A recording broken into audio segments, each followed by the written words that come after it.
Hello, my name is Leah Johnson, and today I'll be doing a video book review on King and the Dragonflies. King and the Dragonflies, with 272 pages, was written by Kaysen Keller, a best-selling and award-winning author of multiple middle grade, young adult, and adult novels. Calendar's a Black, queer, trans individual who uses they, them, and he, him pronouns. King and the Dragonflies was originally published on February 4th, 2020. Since its publication, it has been awarded the National Book Award for Young People's Literature in 2020, the Coretta Scott King Honor Book Award in 2021, which is the award I found this book from, and the Lambda Literacy Award in 2021. Although Calendar's website lists this book as a middle grade novel, I think you could argue it teeters between young adult and middle grade, because it does explore difficult themes, some of which could be considered explicit, but I think that depends on who you ask. Whether it's a young adult or a middle grade novel, King and the Dragonflies is contemporary realistic fiction with themes of sexuality, grief, and racism. King and the Dragonflies details the story of 12-year-old Kingston, or King James, who unexpectedly lost his older brother Khalid to a heart attack. King believes Khalid lives on as a dragonfly down by the bayou in their small Louisiana town. While attempting to navigate this insurmountable grief, King's former best friend, Sandy Sanders, goes missing. Days before Khalid's passing, he instructed King to stop being friends with Sandy because he overheard Sandy admit to King that Sandy thinks that he might be gay. Khalid says, "You don't want anyone to think you're gay too, do you?" Throughout the novel, racist, homophobic, and misogynistic views are highlighted, with the most prominent being from King's father, who heavily believes in and upholds gender roles within his family, such as men not cooking, boys should not cry, being gay is wrong, things like that. A town-wide search party is held for Sandy with no success, and King eventually finds him hiding in his backyard in a tent. And he agrees to help Sandy stay safe from his abusive father, which is the reason he ran away to begin with. King relocates Sandy down to the bayou after a few days in his tent, and this is the same bayou that King visits every single day in hopes of finding his brother Khalid, who he believes is a dragonfly. This reignites their friendship and gives King the chance on his own to explore the grief that he feels and his own sexuality.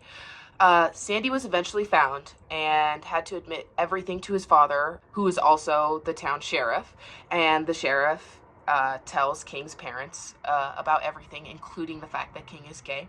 The house's energy becomes even more intense, leading up to a trip to New Orleans for Mardi Gras, and this is the first Mardi Gras that they'll have been to since Khalid's passed. Sandy proposes that the two run away together from New Orleans to New York, where they would just figure it out. King and his father have a conversation about how wrong it was of King to hide Sandy and King's sexuality, to which he promises to love and learn. And there's another conversation about this later in the book where King compares his father not accepting him for being gay, the same as white people not accepting black people for being black. King slips away from his family. This is during Mardi Gras, and meets Sandy at the cathedral that they plan to meet at, where he refuses to leave with Sandy, but instead offers him a place in King's family, telling him, we'll keep you safe and we'll get you away from your father. Feeling betrayed, Sandy left anyways, and King made his way back to his parents and telling them about Sandy, who was found and relocated before Mardi Gras is over.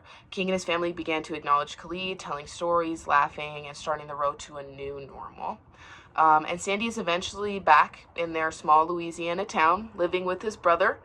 And that's kind of the end of the book. There's no resolution between the two, because Sandy is really mad at King for abandoning him. But it's reassured to King that if it's meant to be, it will be. I thought that this book was fantastic, an incredible piece of work, and I think in some way it can be understood or related to by any reader. I found myself, I read the book pretty fast. I kept going back for more and more. The intersectionality that Calendar explores in this book is so intricately intertwined, the very true belief that being gay is wrong, that many Black individuals hold, which can be attributed to a lot of things, including religious beliefs that isn't necessarily explored in the book, but it's a common reason. But it's ultimately due to colonialism and the internal hatred perpetuated by slavery and segregation. In addition to exploring racism and sexuality, grief is a huge part of this book.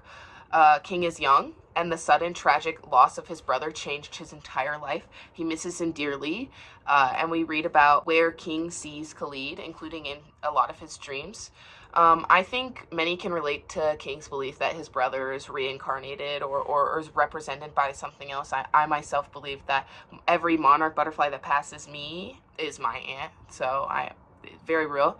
I would totally recommend this book. It's not super lengthy or hard to read. It is middle grade, young adult, and it's a really great story detailing real adversity that people today face. Thank you.